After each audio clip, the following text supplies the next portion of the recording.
시청자 여러분 안녕하십니까? 한상재입니다. 오늘은 2024년 6월 4일 화요일입니다. 지금부터 한상재와 함께하는 인도네시아의 자연이 그리워 방송을 시작하겠습니다. 어제 윤석열 대통령은 포항 영일만 일대에서 140억 배럴 상당의 거대한 석유가 매장되어 있다는 그런 보고서를 근거로 발표를 했습니다. 박정희 대통령 시절에 발표했던 그 석유 부국론이 다시 우리나라에 불고 있는 것 같습니다. 그전에는 기술 부족으로 테스트 시추가 어려웠지만은 이젠 그게 가능해졌다는 발표를 보고도요. 정말 그렇게 많은 석유가 우리나라에 매장되어 있을 것인가 하는 그런 믿음은 좀처럼 나타나지 않고 있습니다.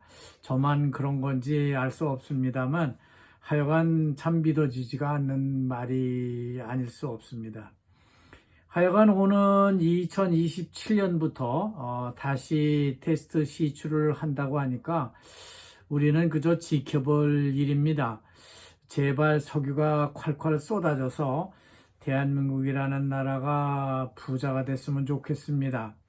아직 그걸 보려면은 3년이 더 남았는데요. 좀 더 희망을 갖고 건강하게 그때까지 좀 지켜봐야 할 것 같습니다. 자, 오늘의 우리나라 톱 뉴스는 그렇고요. 인도네시아 톱 뉴스는 뭔지 체크를 해 보도록 하겠습니다.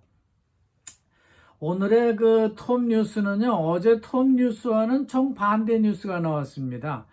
수백만 명의 노인 세대가요, 밀레니얼 세대와 Z세대에게 도움을 요청하고 있다는 기사입니다. 그러니까 아들들에게 기대고 있다는 거죠. 밀레니얼과 Z시대의 재정적 지원에 의존하고 있는 노인들은 아이러니컬하게도 노인들을 부양하는 밀레니얼과 Z세대의 대다수가 동일하게 가난하다고 하는 겁니다. 이게 부자들은 이런 문제가 있을 수 없죠. 가난하기 때문에 자식이나 부모나 다 같이 문제가 있다고 하는 그런 분석입니다. 인도네시아나 한국의 이런 현상은요, 노인 세대가 자신이 필요를 충족해 줄 만한 연금이 없기 때문에 발생하고 있는 것으로 분석을 하고 있습니다. 그건 한국도 같죠. 콤파스가 조사한 바에 따르면요, 밀레니얼 세대와 Z세대 450만 명이요, 60세 이상 노인을 부양하고 있는 것으로 나타났다고 합니다. 상당히 많은 젊은이들이 인도네시아 노인들을 보살피고 있는 것이라고 볼 수 있겠죠. 그 결과 노인을 부양하는 밀레니얼 세대와 Z세대의 월 가계 지출은 노인을 부양하지 않는 세대보다 106만 루피아를 더 많이 지출하고 있다고 합니다. 그러니까 젊은이들이 노인을 부양하지 않으면요, 한 100만 루피아 이상의 더 여유가 있다고 하는 겁니다. 그렇지만 노인들은 그만한 소득을 올릴 만한 일자리가 없는 게 문제라고 지적하고 있습니다. 물론 인도네시아 정부도요, 주 40시간 일할 수 있도록 지원하는 그런 법률은 존재하고 있는데요.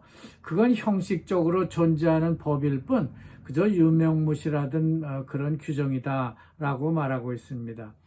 우리나라도 같은 문제에 봉착해 있는 건 같다고 볼 수 있습니다. 말하자면 노인 세대와 밀레니얼 세대 혹은 Z세대는요, 상호 배타적인 관계라기보다 서로 도와주지 않고 서로 이런 관계라기보다는 또 서로 의존적인 관계를 갖고 있는 게 맞다는 겁니다. 이 서로 의존적이라는 거죠. 그렇지만 이런 현상은 결국 바람직한 사회 현상이라고 볼 수 없다는 것이에요. 각 세대가 의존적이라기보다는 독립적으로 살아야만 이상적인 사회가 될 수 있다고 보는 것이죠. 하여간 인도네시아는 노인 인구가 지방으로 갈수록 더 많은데요. 문제는 그들의 복지가 점점 더 또 여전히 열악하다고 하는 것입니다. 인도네시아의 많은 노인들은 생활고를 감당할 만큼 연금이 없기 때문에 빈곤층으로 살아갈 수밖에 없는 그런 현실입니다. 그거야 한국 논의들 마찬가지겠죠. 하지만 자카르타 같은 대도시는 좀 나은 편이라고 그렇게 조사하고 있습니다. 인도네시아도 연금이 있고 학력이 좀 높은 노인들은 자기 건강을 위한 프로그램을 시행하기도 한다고 합니다. 어떤 이는 치망이나 건강을 위해서, 정신 건강을 위해서 저처럼 유튜브를 하거나 사회활동을 열심히 한다고도 말합니다. 인도네시아 노인들은 주말이 되면요, 수두리만 거리를 걷거나 자전거를 타고 다니거나 또 마을마다 모여서 체조를 하거나 또 배구를 즐기기도 하는 모습을 볼 수 있습니다. 그런 걸 보면 우리보다 좀 나은 편이라고 볼 수 있겠죠. 제가 주일날 아침에 교회를 가다 보면요, 항상 마주치는 데가 있는데 항리길 공원입니다. 항리길이라는 공원에 보면요, 여성 주부들이 모여가지고 건강 체조를 하거나 무슨 먹거리를 나눠 먹고 또 이렇게 담소를 하고 헤어지는 모습을 보게 되는데, 이런 활동들은요, 각 세대가 자기 나름대로 그래도 독립적인 생활 기금을 갖고 있기 때문에 그런 게 가능하다고 하는 것이죠.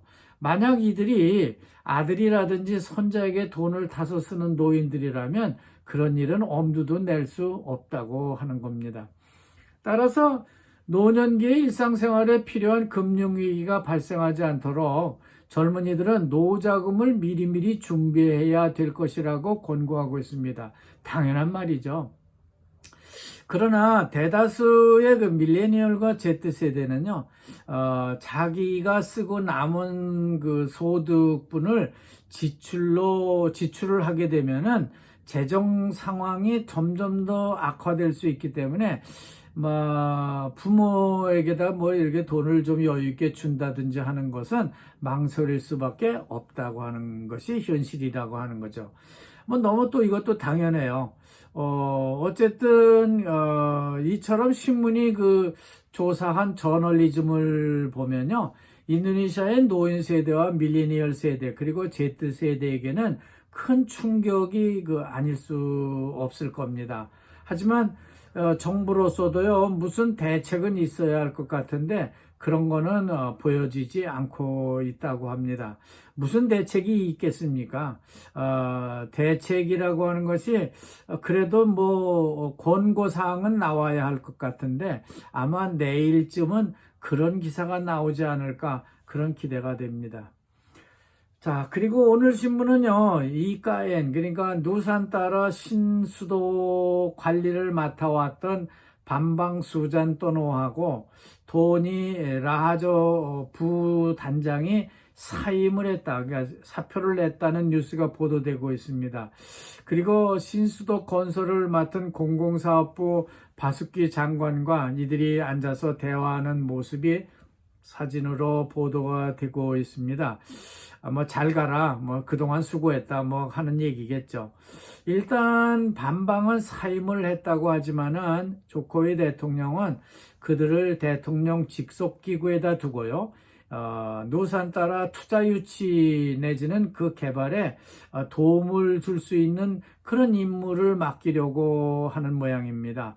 그리고 그들에게 국제적인 협력도 강화해서 수도 개발을 계속할 것이라고 말하고 있습니다. 하지만 제가 궁금한 것은 왜 그들이 갑자기 사임하는 것인지 그런 이유가 밝혀지지 않고 있는 겁니다. 하지만 그거는 뭔가 있기는 있는데 밝히지는 않고 있습니다. 추측컨대 이가엔 투자 유치가 형편없다든지 지금까지 하나도 투자를 유치한 게 없기 때문에 그렇죠. 또 건설에 별 진취적인 그런 어떤 획기적인 변화가 없기 때문이 아닐까 하는 그런 생각이 듭니다. 그리고 이제 곧 수도를 이전해야 할 것이기 때문에 이들이 물러나야 하는 것이 아닐까 하는 그런 생각도 하게 됩니다. 이런 점에서 비춰볼 때요, 우리나라를 비롯한 그 중국이라든지 유럽 국가, 또 중동의 그 부국들, 또 신수도, 이런 나라들이 신수도 개발에 참여를 하겠다고 MOU를 체결을 했다고 하는데요. 실제로 그 계약이 실현된 건 하나도 없다고 합니다. 그리고 또 그 계약 자체가 구속력이 있는 게 하나도 없다고 하는 것이죠. 아무리 조코이 대통령까지 나서서 이가엔 투자 유치를 한다고 했지만은 국제사회는 그걸 반신반의하고 있는 것이 아닌가 하는 생각이 듭니다. 물론 정권 교체 시기에 있었기 때문이기도 한데요. 그래서 신수도가 정말 그 이전을 할 수 있을까 하는 그런 불가능성의 의문을 제기하고 있었던 것으로 그렇게 해석이 되고 있습니다. 하여간 조코이 대통령은 올 8월 17일 인도네시아 독립기념일 행사를요, 이가엔 누산따라 신수도에서 치를 예정이라고 단언을 하고 있습니다. 그리고 곧 이어서 새 정부가 들어서게 되는데 6천여 명에 달하는 1차 공무원도 그 수도 이전과 같이 프라보오 차기 대통령과 함께 신수도에서 업무를 시작한다고 하니까요. 정말 신수도를 이전하는 것은 뭐 현실이 되고 있는 것 같습니다. 자, 이걸 조코이 대통령은 더욱 강조를 하고 있는 모습을 볼 수 있습니다. 하기야 그 약속을 믿고 조코이 대통령은 프라보오를 지지해 준 것이기 때문에 당연히 프라보오는 신수도에 가서 대통령직을 시작해야 맞는 것이죠. 또 그래야만 해외 투자자들이 또 그걸 믿고 신수도 건설에 참여할 것이기 때문에 실제 이전하는 모습, 우리가 정말 이전했다 하는 그런 모습을 좀 무리를 해서라도 일단 그 임기 이전에 조코이 대통령은 옮겨보려고 하는 노력을 하고 있는 것 같습니다. 일단 그렇게 뭐 급하게 옮긴다고 하더라도요, 당분간 국가의 그 문제들은 많이 발생할 것이라고 생각됩니다. 그거야 뭐 조코이 대통령이 어떻게든 감수를 해야죠. 하지만 국회와 그 법 쪽에는요, 행정부를 정말 따라갈지 그거는 조금 더 지켜볼 일이 아닌가 하는 생각이 듭니다. 특히 국회는 지난번에 찬반 토론이 많았고요. 법 쪽에, 그러니까 사법부는 아직도 그거에 대해서 아무런 언급도 하지 않고 있습니다. 이게 문제죠. 대통령이 있는 그 행정부는 막 나서서 막 이끌고 가지만은 법 쪽에, 그러니까 이 국회하고 입법부하고 그 사법부는 이거 뭐 쏘쏘 뭐 이런 형태를 보이고 있다는 겁니다. 자, 마지막으로 자카르타 기사 하나 보겠습니다. 오는 10월요 인도네시아 수도를 칼리만탄으로 이전하게 되면요, 자카르타는 그냥 이대로 두겠다는 말이냐 하는 그런 기사가 나오고 있습니다. 특히 자티네가라의 그 찌삐낭을 지나가는 그 하수도가 있는데요. 그 시커먼 그 물이 흘러가는 그 사진, 거기에 그 플라스틱 오물들이 그 둥둥 떠다니는 현실을 사진으로 보도하면서 이건 아니지 하는 그런 지적을 하고 있습니다. 인도네시아 조코이 대통령 정부는 수도를 이전하는 당위성을 홍보하기 위해서 자카르타가 매년 15cm씩 가라앉는다고 이유를 댔습니다. 그렇다면은 자카르타를 그냥 이렇게 침몰하게 놔두겠다는 것인지, 인도네시아는 온통 이가에만 쏠려 있고 자카르타에는 뒷전으로 밀리고 있다는 거죠. 과연 그렇게 할 수 있을지 그것도 문제입니다. 또 그것도 지켜볼 일이고요. 수도를 이전을 하는 건 하더라도요, 자카르타의 문제점은 뭔가 해결을 해주고 떠나야 되는 것이지 그걸 이대로 방치하고 그냥 가서는 안 된다고 하는 말을 하고 있는 겁니다. 다음은 이제 마지막으로 지방 뉴스인데요. 지방 뉴스에는 그 스마랑에 있는 그 아주 오래된 꽃달라마, 그러니까 꽃다뚜아라고 보통 하죠. 그런 오래된 화란 시대에 그 당시에 아주 날리던 한 그 아름다운 교회가요, 얕은 물에 반사되는 모습을 싣고 있습니다. 그러니까 물에 반사됐으니까 교회가 거꾸로 서 있는 모습인데요. 이 교회는 스마랑 구도시에 있는 오래된 화란 교회입니다. 구도시 전체가 관광 자원이지만은 특히 물에 반사되는 모습이 관광 자원으로 큰 가치가 있다는 평가를 하고 있습니다. 저는 물에 반사되는 화란 식민지 시대의 그런 스마랑 교회의 사진을 보면서 요즘 우리나라에서 한창 문제가 되고 있는 김정숙 그 대통령 부인의 문재인 대통령 김정숙 여사의 인도 타지마할 그 묘지 건물을 방문했던 그런 문제가 생각납니다. 제가 가본 타지마할은요, 인도는요, 델리가 있고요. 델리는 옛날 도시인데 거기도 참 구경할 게 많습니다만, 뉴델리 쪽으로 다 이사를 갔습니다. 그래서, 뉴타운이 아주 아름다운 도시가 있는데, 뭐, 그래도 먼지가 나고 아주 복잡합니다. 거기서 그 타지마할은 그런 대로 상당히 깨끗하게 지은 그 타일을 붙여가지고 지은 건물인데요. 그 안에 이렇게 묘지가 있습니다. 1층에 들어가자마자 무슨 이렇게 물이 있었던 것 같고요. 거기에 묘지가 있는데요. 그 묘지를 위층으로 올라가서 2층에 가서 뭐 타지마할 그리고 부르면은 1층에서도 들리고요. 또 3층에 올라가서 불러도 들리고 이렇게 공명이 되지 않는 그런 건축물을 세웠다 해서 이 타지마할이 유명하다고 저는 그때 들었습니다. 그 밖에 뭐 그 건물이 뭐 특이하다든지 그런 것은 느낄 수 없었습니다. 하지만 인도 사람들은요, 그 어떤 왕이 그 부인이 죽어서 거기다 이제 그 묘지를 만들고 어디에서 불러서 이렇게 들을 수 있도록 해놨다는 그런 스토리가 자기들한테는 상당히 정서적으로요, 안타까운 사랑의 마음을 표현한 것이 아닌가 해서 상당히 아끼는 그 관광지라고 했습니다. 근데 제가 보기에는 아무것도 느끼는 게 없었습니다. 어쨌든 왜 거기를 김정숙 여사가 대통령 전용기를 타고 가서 문제가 되고 있는 것인지 참 알다가도 모를 일이 아닌가 하는 생각이 듭니다.